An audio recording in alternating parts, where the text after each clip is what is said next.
Ito naman guys is nagpentura sila ulit dito sa backdrop sa stage. And hindi pa rin sila natatapos. And ito si Oyong. Nasemento na din dito na area.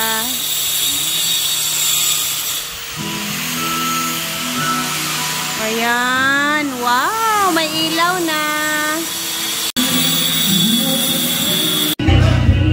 Busy pa sila dito. And nag-order pa sila uncle ng pangbubong.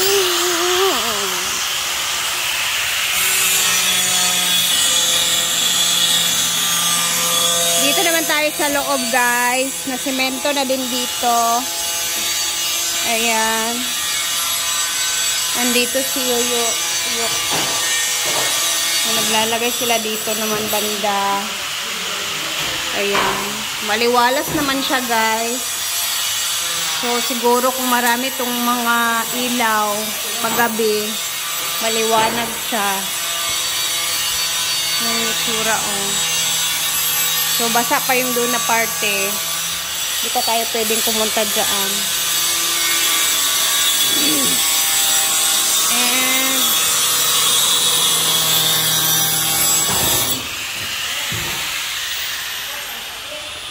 tapos abangan natin kung saan nila ilalagay itong mga bubong na to. Ang ganda ng kulay, no? Sada, no? Oh, hindi ini ako magkuan. Sin man na. Pero dili siya halata og i-double walling nimo sa sulod. Dili gani. Kay kuan man siya, baga o kay atop nila. But asa ni nila ibutang? Yun yung di ko alam kung saan nila to ilalagay. Yan yung aabangan natin. Dito sa kabila. Okay na dito.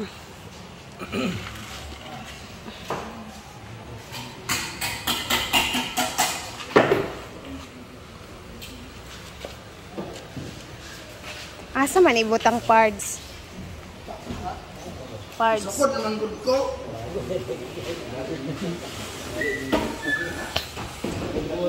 Si Ante tulog. Pahinga. And dito nagpipintura si Pudoy. Eto. Hindi kaya ito nila ilalagay. Ayan. Bagong pintura yung backdrop sa stage. Sakit yung ulo ko guys. Uy. I am not feeling good. Like I should.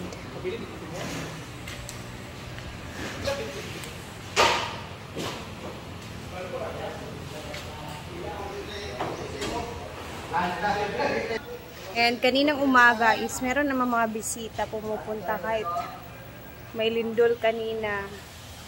Pero meron pa din talagang mga bisita na pumunta dito sa farm.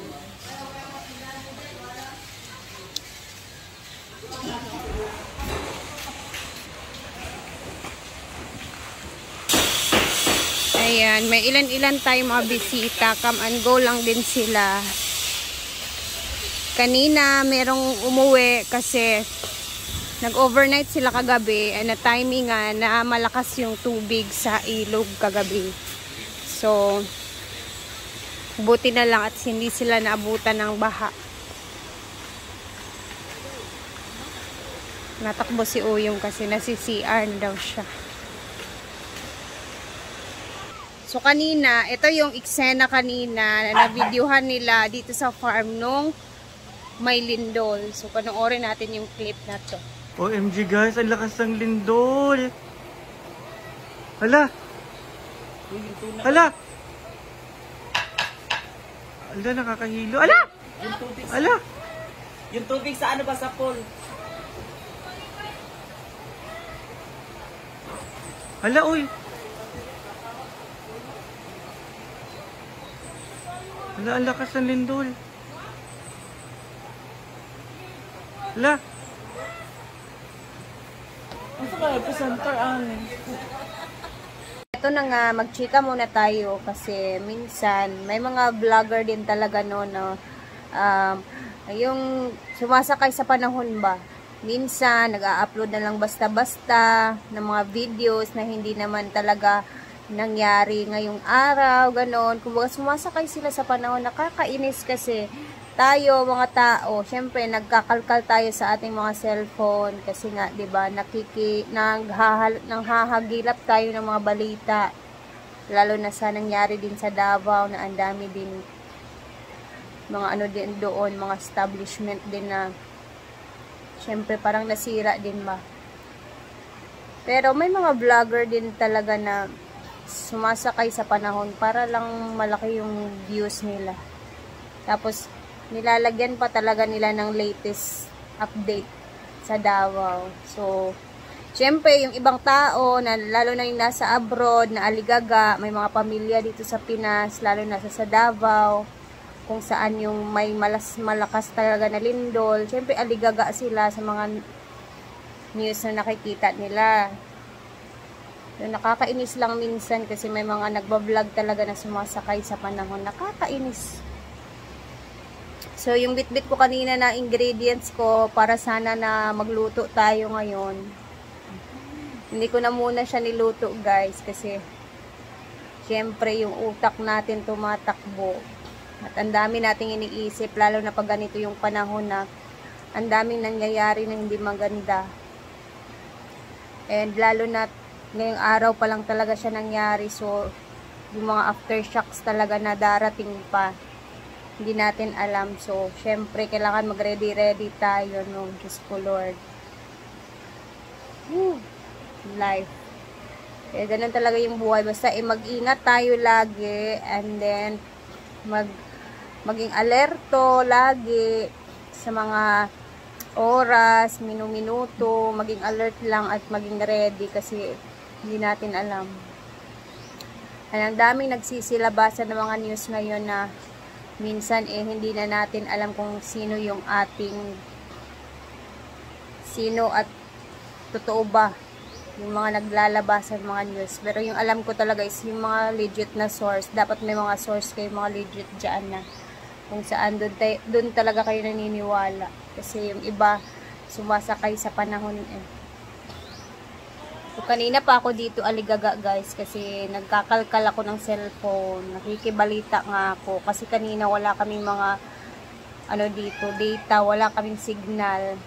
Timing siya pagka nung lumindol, nawala mismo yung aming wifi. So, ngayon lang kami nakapag-wifi dito ng medyo maganda na yung takbo. So, kahit ako nga, guys, no, syempre, pag may mga lindol-lindol, naisip natin mga bahay natin, nakakatakot, what if ganito, gano'n, nakakatakot sa totoo lang talaga, no, pero, yun lang, masasabi ko is, magdasal tayo lagi, sana ilayo tayo ni Lord sa mga sakuna. Yun lang talaga, yung magagawa natin sa ngayon. Ipagdasal ang mga nangyayari sa Pilipinas.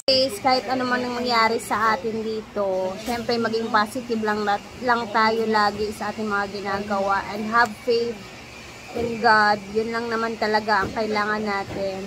And ayun, gumawa ng mabuti sa ating kapwa-tao, no? So, ay nice ko nga pala mag-thank you kay Ate Chen. Thank you so much, Ate Chen, sa blessings na shinare mo sa akin today. Sobrang thankful ako, ate, kasi kahit sobrang busy mo dyan, naiisip po pa din kami dito. Sobrang salamat talaga, ate.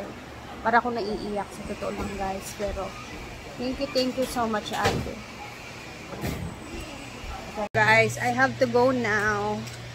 Hindi na tayo magtatagal. Gusto ko nang umuwi. Gusto kong nang mag-love sa pamilya ko and everything. Sa mga nangyayari sa ating panahon ngayon. Ayan, inaayos pala nila tunton yung pintuan ng CR dito banda. So, hindi na siya kahoy. Bakal na siya. Bye everybody. Doon na. Bye. Ay, ako uuwi na. Gusto ko nang mag-hug-hug sa aking anak. Gusto ko ipahinga yung aking utak sa mga nangyayari. Ay, naku Lord.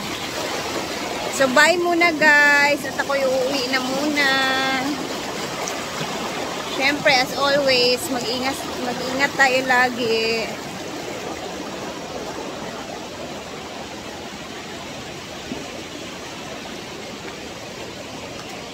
Dodong!